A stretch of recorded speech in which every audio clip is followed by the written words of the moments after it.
On June 21, 2025, a serious mid-air safety scare occurred over the North Atlantic, involving two Boeing 777 aircraft, one operated by United Airlines and the other by FedEx.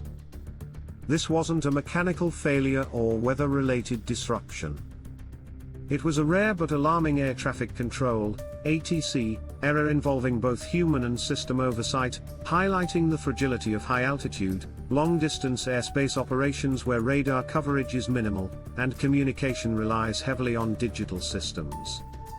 United Airlines Flight UA879, a 27-year-old Boeing 777-200 flying from London Heathrow to Houston, was cruising at flight level 340, about 34,000 feet, when the pilots requested to climb to FL 360, or 36,000 feet.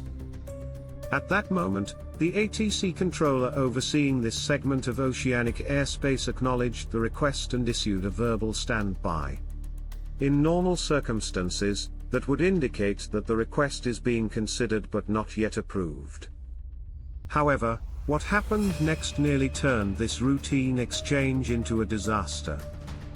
Despite the verbal instruction to hold the current altitude, a conflicting clearance was simultaneously issued digitally via CPDLC, the controller-pilot data link communication system, which is used for non-verbal messaging between pilots and air traffic control over areas with limited radio contact, like much of the Atlantic Ocean. This CPDLC clearance approved the climb to FL 360, and the United pilots began their ascent based on what they believed to be verified instructions. However, directly in the opposite direction at flight level 350, just 1,000 feet above United's original altitude, was FedEx Flight FX-10, another Boeing 777, this one a freighter flying from Memphis to Paris. The result? Both aircraft ended up within just 700 feet vertically and on nearly opposing tracks, which under normal circumstances would violate standard separation rules in oceanic airspace, where a minimum of 1,000 feet of vertical separation is mandatory between aircraft on crossing or opposite tracks. As United climbed through FL 345, the vertical buffer disappeared, and the aircraft breached proximity protocols. This triggered a Traffic Collision Avoidance System (TCAS) alert in the cockpit, an automated onboard system that detects aircraft on collision courses and provides specific instructions to pilots. The crew of United Airlines, upon receiving the TCAS alert, immediately descended back to FL 340, while air traffic control simultaneously realized the mistake and issued corrective instructions over voice comms to halt the climb. Within seconds, the situation was under control again, but it had already become one of the most serious near-miss incidents of the year over the North Atlantic airspace, drawing the attention of regulators, investigators, and aviation professionals worldwide. The Transportation Safety Board of Canada confirmed the incident and opened a case for investigation, noting that the proximity was reduced to an unsafe margin and that the cause was a mismatch between verbal and digital communication channels. The implications of this go far beyond one incident. It exposes potential flaws in how oceanic ATC operates in modern aviation. Unlike airspace over continental landmasses, the North Atlantic doesn't benefit from radar tracking. Instead, aircraft are monitored using time-based position reports and data link systems like CPDLC and ATC, or automatic dependent surveillance, contract.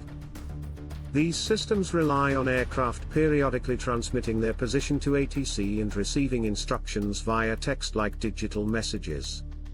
But in this case, the dual-channel conflict between voice and data caused confusion, where one human instruction and one system instruction were in direct opposition. This exact type of error is what redundancy systems like TCAS are designed to catch, and in this case, it worked. However, aviation safety experts now warn that controllers must be doubly cautious when issuing clearances both verbally and via CPDLC, especially when one medium cancels or contradicts the other. This incident also draws comparisons to the tragic 2002 Überlingen mid-air collision over Germany, where conflicting instructions from ATC and TCAS led to a deadly crash. That disaster prompted international aviation bodies to revise rules to ensure pilots always follow TCAS alerts over ATC commands in case of a contradiction. Fortunately, both the United and FedEx aircraft continued on to their destinations without further incident. There were no injuries, no aircraft damage, and to the passengers on board United Flight 879, it was likely just a slight bump in the climb or descent, something they may never have even noticed. But for the flight crews and controllers involved, this was an extremely close call that relied entirely on fast decision-making, situational awareness, and training. It's also a reminder of the incredibly complex systems behind every flight we take for granted. Every time you fly transatlantic, your aircraft is entering one of the most tightly coordinated, and yet radar-limited, airspaces in the world. Thousands of flights cross this region each day, using assigned tracks with designated altitudes and time slots, all carefully orchestrated to maintain safety with limited real-time oversight. This incident is already prompting safety reviews. Airlines, controllers, and aviation regulators like ICAO, ESA, and FAA are expected to re-examine how CPDLC clearances are handled, whether confirmation procedures are clear enough, and how to prevent voice versus digital conflicts in the future. It also underlines the importance of having well-trained, well-rested crews who understand how to respond instantly when something goes wrong.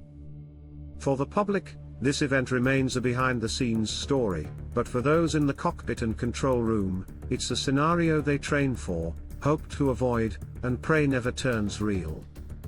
In this case, the systems worked. The alert was caught. The aircraft moved apart. No harm was done. But it was close. And next time, it might not be. Aviation is safer than ever, but it only stays that way with constant vigilance, investment in technology, and relentless training. The skies are complex. The safety net is strong, but not infallible. So next time you look out that window mid-flight, remember, it's not just wings and engines keeping you safe. It's also coordination, discipline, and sometimes, a very fast TCAS alert.